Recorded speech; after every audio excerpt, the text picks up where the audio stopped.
there's a link between the way we interact with our own mind in comparison to the way we react with the world and other people around us.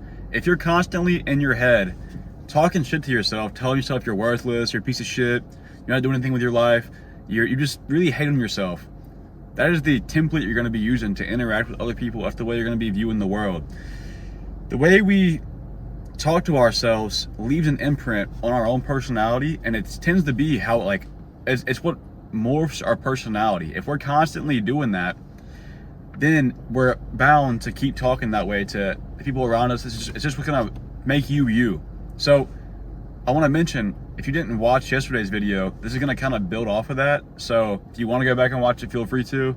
If not, it'll still make sense. But little progress can be made with others until you've made progress with yourself.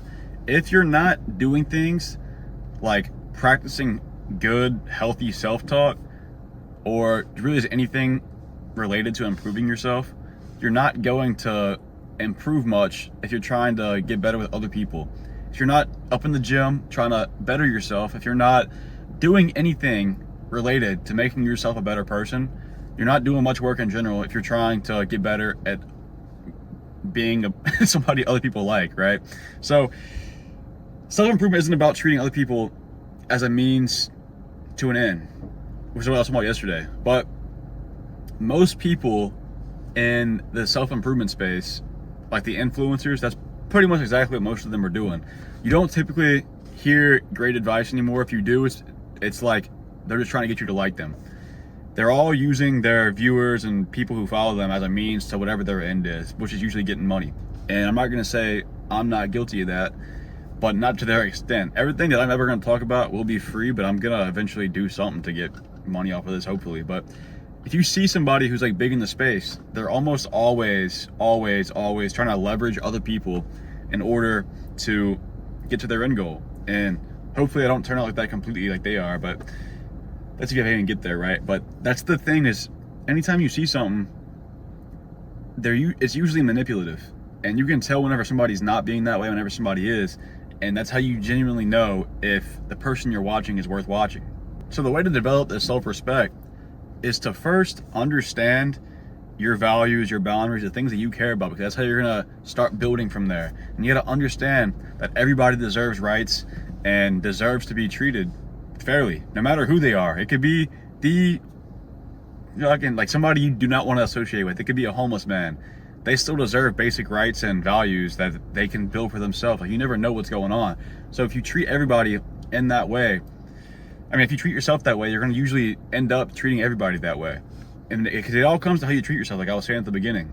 Constantly talking down on yourself, constantly beating yourself up, telling yourself you're not worth doing better, telling yourself you can't do this, you can't do that, you're not good enough to do this, is just as bad. It's literally telling it to somebody else to their face, because you're telling it to yourself. Even worse, in your mind, brainwashing yourself to do that. So you got to understand, anything you do to yourself is just as good or just as bad as doing it to someone else. And that's like the main fundamental principle, that if you can understand that, it'll all start to click. You start treating yourself better, you start treating the world better, and the world itself will reflect that. Like, you're gonna live a much better, healthier life because you're treating yourself better, which is crazy that it works that way, but your mind literally reflects what you're telling yourself. So the whole goal here is to learn to develop this within yourself. It's gonna take time for most people, especially if you're somebody who is really negative to yourself. You have really bad negative self-talk. This is something that will take a lot of practice for you. Like, this is something that I had to do over years and years. And now I really don't know anybody who's more positive than me. I can't think of a single person in my life who's more positive than me, more grateful for what they have. And it's just because I practice it. And I can see it in the way people interact with me, how I interact with other people. Like, it's just, it really changes your personality at a very base level. Like, it changes who you are completely. And it's something that I'll probably always preach, because whenever you can learn to respect yourself, other people will also respect you, and you're going to respect everybody to pretty much an equal degree. You won't think anybody's better than you, you won't think anybody's worse than you, and you're going to just have such a crazy amount of confidence that everything will be more enjoyable. Every single aspect of your life will be more enjoyable. So stop talking shit to yourself. Stop bullying yourself. Stop saying whatever it is. If you catch yourself doing that, start hyping yourself up. Start saying something good. Leave yourself a fucking note. I don't know, whatever it takes for you to start having positive self-talk. That's like one of the biggest keys that I've found in my life. And I'm not even like crazy old, so obviously there's probably bigger life lessons I learned in my life, but positive self-talk is one of the biggest cheat codes that I've ever seen in life. So start talking to yourself good, start talking to people good. That's about it. Got any value from this video? Appreciate if you subscribe. Besides that, see you in the next one.